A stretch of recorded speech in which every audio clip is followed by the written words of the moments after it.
our friends. Good morning, guys.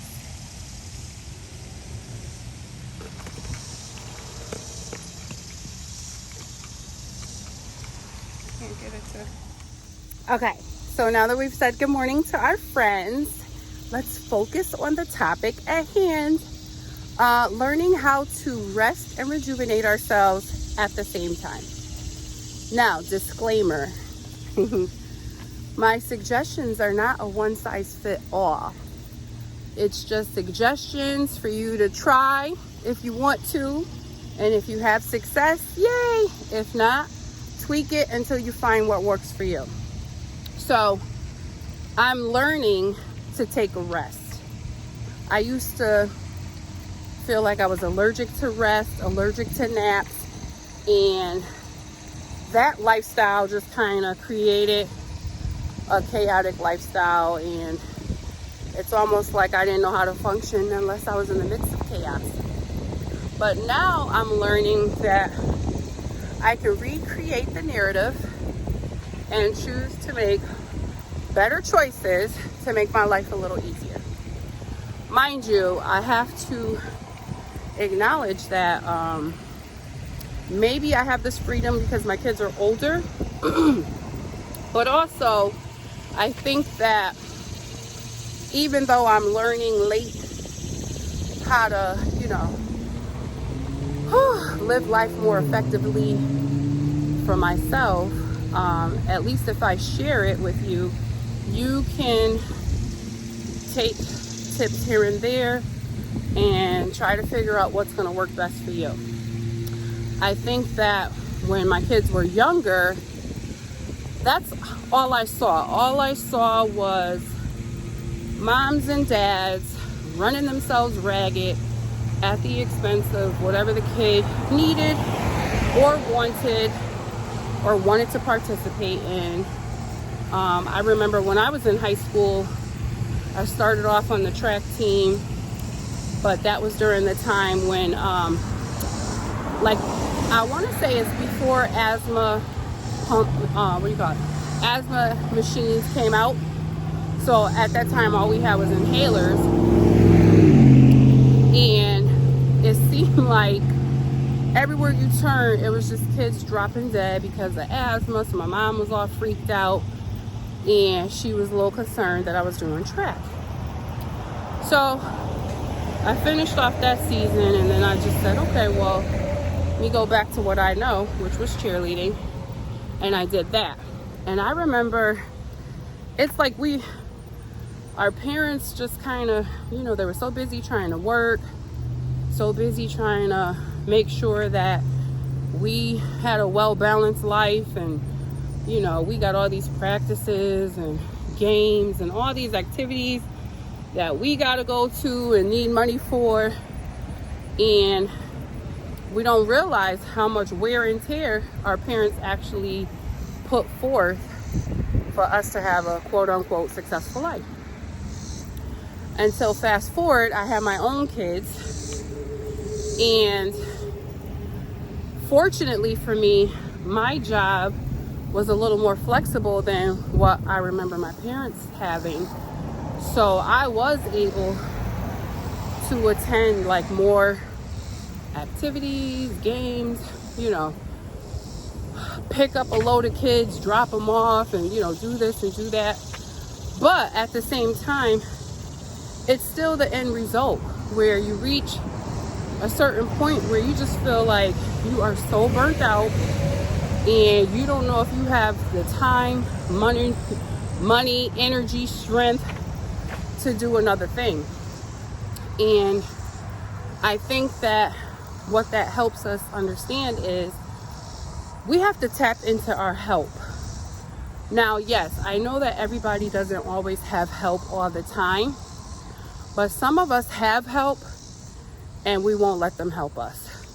Sometimes people are willing to pick your kids up, or sometimes you can even carpool and have carpool chains, and you could have either this mom or dad, okay, let Tuesday be your night because I gotta work, and then I could do the other night, and vice versa, whatever. But there's that saying, closed mouths don't get fed. And a lot of times people are willing to help you, but because you did not ask, they're not going to go the extra mile, because it ends up being more work for them, and I get it. So I just think to help us get to this place of rest and rejuvenation, we have to tap into our help. And also, we have to remember that we are not machines. Some of us treat our cars better than we treat our bodies.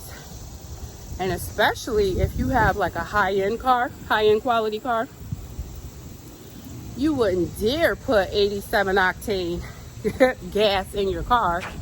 But yet we put any old thing into our body. You know, we fast food, whatever. I'm not even going to get into like what we should and should not, because everybody's different. And again, it's not one size fits all. What works for you might not work for the next person. And what works for me might not work for you. But I think that we all can learn from each other's experience by taking little things here and there, trying to put them together to see what will work. So, my kids have taught me that I actually do too much.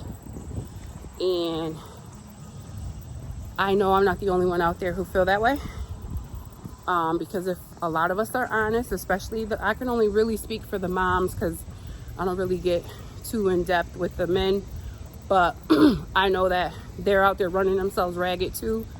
But it's just something about mom, and I feel like as soon as you even tell me what's going on, I got 10 scenarios in my head, and I feel like I have to be prepared for all of them, regardless of what the result is going to be, which is not good, but that's my way.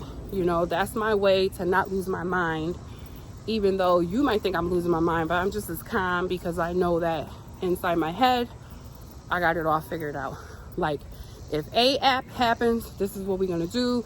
If it's B, we'll go there. If it's C, you know, whatever. So I guess that's my superpower. I try to, and I think also being a nurse kind of, it helps and hinders me because when I'm at work and I'm taking care of patients, it's not guaranteed to be smooth sailing every day, all day. So my job is dependent, your life, your health is dependent on me being able to see what might not be showing up in full force yet, you know? Like, if you look funny, I got to be able to figure out, like, okay, what does this look? Are you in pain, even though you say you aren't? You know, are you telling the truth? What can I do? Are you hungry? Are you constipated? Blah, blah, blah. The list goes on. So as a result, I kind of do the same thing at my house, where I could just look and tell that there's a whole bunch going on, but now I got to play this shuffle game to figure it out, because especially if you're dealing with boys and men, they're not always forthcoming with what's actually going on. So I have to turn into not only a critical thinker, but almost like a FBI detective. You know, where were you on the night of Tuesday at 2 a.m., the day you wore the blue pants? You know, it's just, it's a lot. But, so like I said, that all of that right there has taught me how to strive in the midst of chaos. Because I'm telling you, even when I think I'm falling apart, most other people don't think I'm falling apart. And like, that's a good thing and a bad thing, but it does a lot of wear and tear in your body. And sometimes, literally, without me taking a rest, a strategic, intentional, scheduled rest, my mind won't stop. When I tell you, if you give me 5 minutes to myself, I probably could plan the next 5 years in those 5 minutes. With a plan B and a plan C. Like, your girl do not be playing, okay? I be ready for whatever is going to be happening. Let's see here. They want me to cross the street. Thank you. Hold on. We holding up traffic. Okay. You know, and I know that everybody doesn't do that, but when I tell you, we got to do better. And when I, like I was saying from probably 2 minutes ago, maybe 5, we got to learn how to age more gracefully. And the answer to that is not always just diet and exercise. I'm talking about, let's establish healthier coping skills. Let's go this way. I really don't know where I'm going. We're just going. We're trying to get to 25,000 steps. I have not calculated how many miles that is. And I just want to say that when I was in high school, went all the way up to, I don't remember if I stopped at pre-calculus or calculus, but all I'm going to say is I don't use none of that. Now, algebra, I did need algebra in my life and in my career. But the way these phones are set up nowadays, in a minute, I might not even know how to spell my name. Okay? With all this facial recognition, in a minute, I'm not going to remember the passwords. Barely know your phone number because we just hit a button. But as you can see, it's so hot out. You see the sweat? It's okay though. I've already had my drink, well hydrated. I'll be okay. But like I said, we got to learn how to tap into our health, because we are not teaching these kids how to be successful. And case in point, when I dropped my son off at college the other day, I was so proud of him because he was able to maneuver each station, like, without my help. I didn't go over. Listen, your girl was in the middle of the campus, almost like a lawn area pavilion or something. I'm in the middle trying to meet the parents that we didn't get a chance to meet. Hey girl, hi, how are you? Where you from? Okay, you know, what's your son doing and who is he and all this and that. And it got to the point where I'm like, I don't even know where this child is at. But he came back all situated. He only needed me for one thing. And, you know, you take the little things for granted, but I was just so proud of that moment because there was so much aggravation going on with maybe the kids didn't communicate something to the parents, or the kids didn't, you know how to do whatever needed to be done. And my son was able to say, like, okay, where do I start? And then what station do I go to next? You know, they had to start off with the COVID test, even though I'm not going to say they're all vaccinated, but I'm going to say everyone is vaccinated that could be vaccinated. And I guess if you had an exemption or whatever, you had to have that on file. I'm not even going to get into that.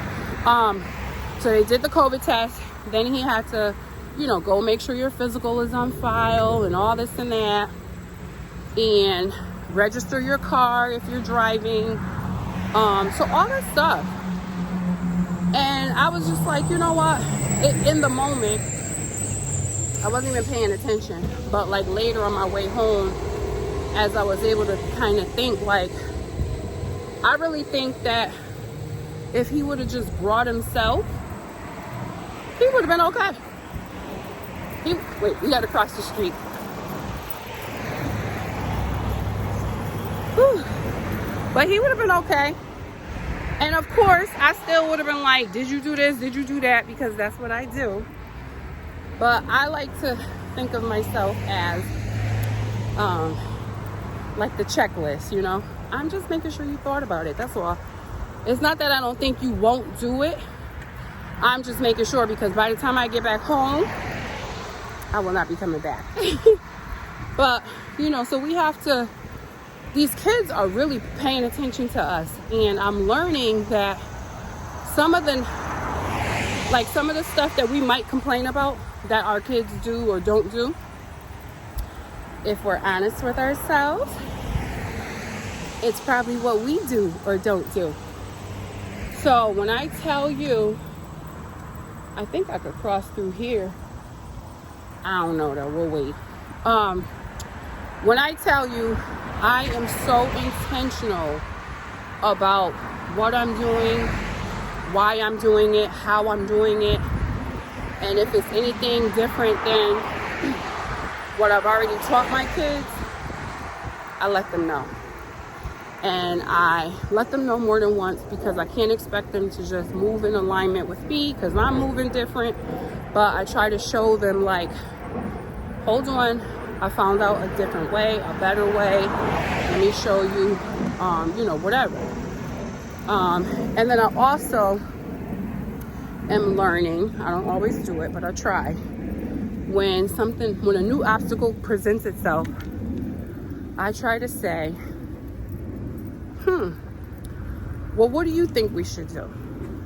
Because I'm learning that when you always give your opinion first, the other person, regardless if it's your kids or not, they might just kind of answer, oh, I'm sorry, this sweat is just dripping. Their answer might be not what they were going to say, but just based off of what you said. So therefore, you never really get someone's genuine stance. And I feel like that's where a lot of tension comes from, because too many of us are out here pretending to want to do things the way somebody else wants us to do it. But we got to do better than that. We got to do better than that. So when I tell you, when I get up, my life is full of intention on all levels, because if nobody else is paying attention, my two boys are paying attention, and I want them to be able to say, I taught them the right way. So many times we look back at our parents and we be like, you didn't do this. I wish you would have did that. Okay, yeah, that's fine. Everything wasn't always perfect, but when you learn a new way, choose to do a new way. So I'm just out here trying not to live a chaotic life, trying to enjoy every step I take until I get to 25,000, and just do what I got to do, just do what I got to do. I don't want to be burnt out. I don't want my kids to be burnt out. I don't want their decisions to have them burnt out. So I'm just trying to always think about, like, how can I make my life easier, but at the same time empower them to make better decisions for them. Sometimes we get caught up in what we think their life should be, and it might not line up with what they think their life should be. And if that's the case, depending on what it is, like, yeah, sometimes you got to just step in and be like, listen, you ain't even being realistic. But if it's a realistic plan, step back. Let them do what they're going to do, because we can't protect them from everything. I think we try to protect them from everything, and guess what? If you do protect them from everything, they won't grow. And so our main goal as parents is to yield effective, productive, mature young men and women who are confident in their decision making by the time they leave your house.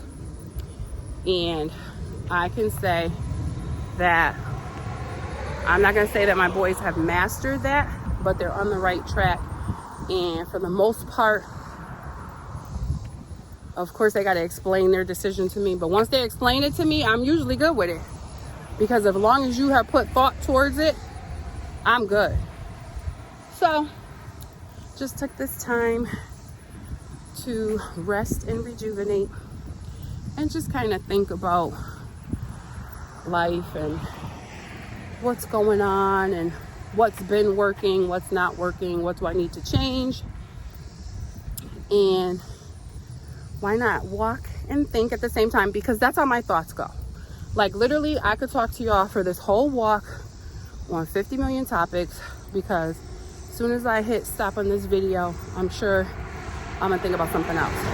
And because I don't have my journal pad with me, I'm not gonna remember what I wanted to talk about.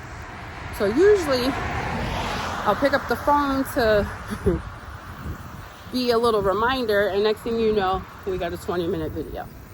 So I think I've talked long enough. Just wanted to empower you guys to figure out what's going to work best for you. Learn to take rest. Learn to accept help. And also learn, if it doesn't rejuvenate you, think twice. Think twice. We don't have to live a draining lifestyle every day, all day. So the choice is ours. So I've talked long enough. Until next time, continue to learn your worth until you know your worth, so that you always walk in it. Take care.